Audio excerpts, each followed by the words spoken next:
안녕하세요. 오늘은 재개발 조합에 대해서 알아볼게요.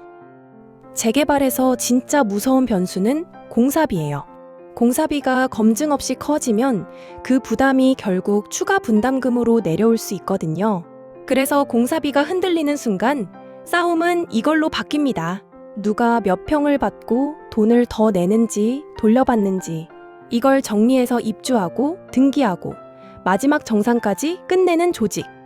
그게 바로 재개발 조합이에요. 오늘은 3가지로 정리해 볼게요. 첫째, 재개발 조합이 정확히 뭐 하는 곳인지. 둘째, 왜 늘 문제가 터지는지. 셋째, 앞으로는 어떻게 바뀌면 좋은지. 일부, 재개발 조합은 무엇인가? 먼저, 조합은 동호회가 아니에요. 정비사업을 실제로 굴리는 사업 주체예요. 쉽게 말하면요, 토지와 건물을 가진 사람들, 즉 토지 등 소유자가 한 덩어리로 모여서 사업을 진행하려면 많은 경우 조합 방식으로 가게 돼요. 조합은 아무나 바로 만드는 게 아니라 절차가 있어요. 처음엔 추진위원회부터 시작하는 경우가 많고요. 추진위는 토지 등 소유자 동의를 받아 구성하고 지자체 승인을 받는 구조예요. 통상 과반 동의로 진행되는 경우가 많다고 이해하면 돼요. 그리고 조합이 본격적으로 힘을 가지는 순간이 있어요. 바로 조합 설립 인가를 받고 조합장, 이사, 감사 같은 집행부가 꾸려지고 정관, 총회, 대의원회 같은 운영틀이 자리 잡을 때예요. 그 다음부터 조합이 하는 일은 건설만이 아니에요. 더 현실적으로는 각자 몫과 돈을 계산해 확정하는 일이 핵심이에요. 특히 관리처분 단계가 진짜 핵심입니다. 분양 신청이 끝나면 대개 조합 같은 사업 시행자가 관리처분 계획을 세워 인가를 받아야 하고요. 그 안에는 이런 것들이 들어가요.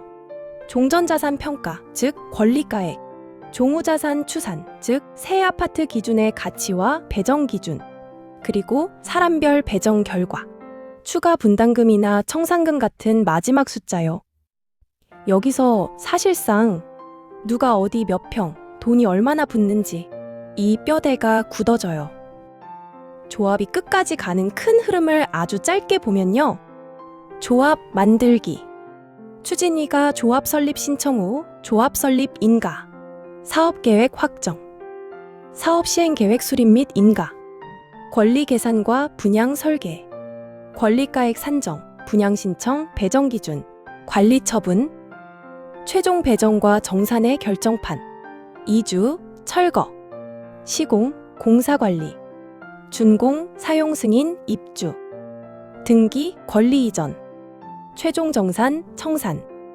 참고로 자금 관리는 단계가 아니라 전 과정 내내 따라다녀요. 조합 운영비, 분담금 및 환급금, 대출, 이주비, 이자, 공사비, 외부 전문가 비용 등 각종 용역비까지요. 참고로 제도는 계속 보완되는 중이에요. 예를 들어 공사비 갈등이 늘면서 정비사업 공사비 검증 기준도 개정 시행됐고 공사비 검증 절차를 더 구체화하는 흐름이 이어지고 있어요. 또 총회 의결 방식도 온라인 총회, 전자적 의결 근거가 법에 들어오면서 참여 방식이 바뀌는 중입니다. 다만 제도가 생겼다고 현장 체감 문제가 자동으로 사라지진 않아서 오늘은 왜 분쟁이 반복되는지를 구조로 정리해 볼게요. 2부, 재개발 조합의 문제는 무엇인가? 이제의 문제입니다. 조합이 왜 자꾸 욕을 먹냐면요. 구조적으로 3가지가 취약해요. 문제 1. 정보 비대칭. 아는 사람만 아는 게임이 되기 쉬워요. 조합원 대부분은 생업이 있고요. 정비사업은 계약서, 용역, 인허가, 회계가 너무 복잡해요. 자료는 쌓이는데 핵심은 안 모이고 결국 정보를 가진 쪽이 유리한 판이 되기 쉬워요. 문제 2. 돈 문제. 공사비, 용역비가 통제 없이 벗어나기 쉬워요. 재개발은 돈 흐름이 크고 길어요. 조합비, 분담금, 이주비, 대출이자, 공사비, 각종 용역비. 여기서 한번 삐끗하면요. 마지막에 추가 분담금 폭탄으로 떨어집니다. 특히 관리처분 단계는 분양과 정산의 판을 굳히는 단계라서요. 여기서 숫자 신뢰가 깨지면 사업 전체 신뢰가 같이 깨져요. 문제 3. 의사결정의 왜곡. 총회가 형식이 되는 순간이에요. 서류는 맞는데요. 체감상 내가 결정한 게 맞나 싶은 경우가 생겨요. 위임장과 낮은 참석률 때문에 실제 의사가 제대로 모이지 않고 결과만 찍혀 나오는 느낌이 들 때가 있어요. 그러면 조합원은 이렇게 느껴요. 내 재산이 걸렸는데 내가 컨트롤이 안 된다. 이 공포가 생기고요. 그 다음은 갈등과 소송으로 가기 쉬워집니다.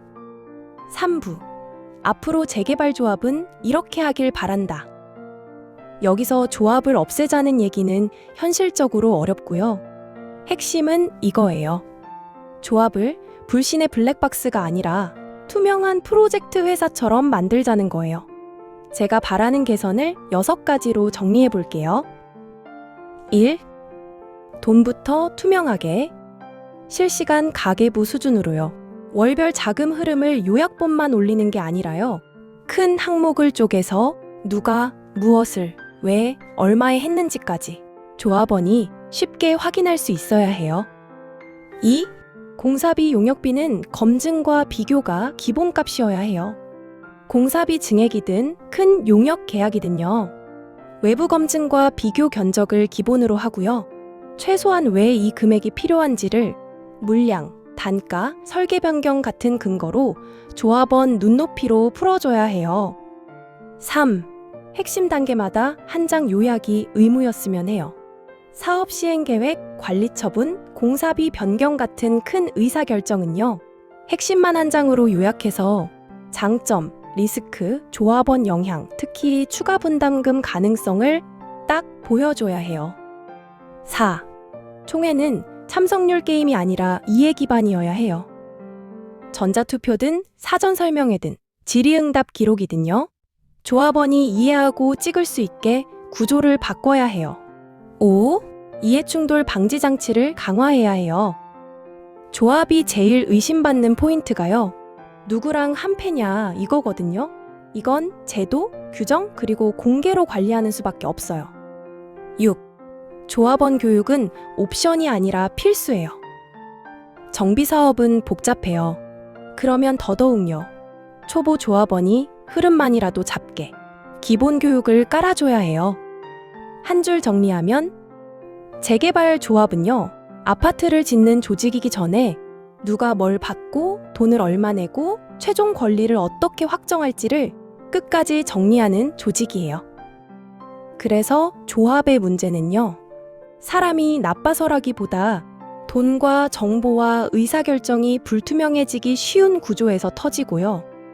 해법은 결국 이겁니다.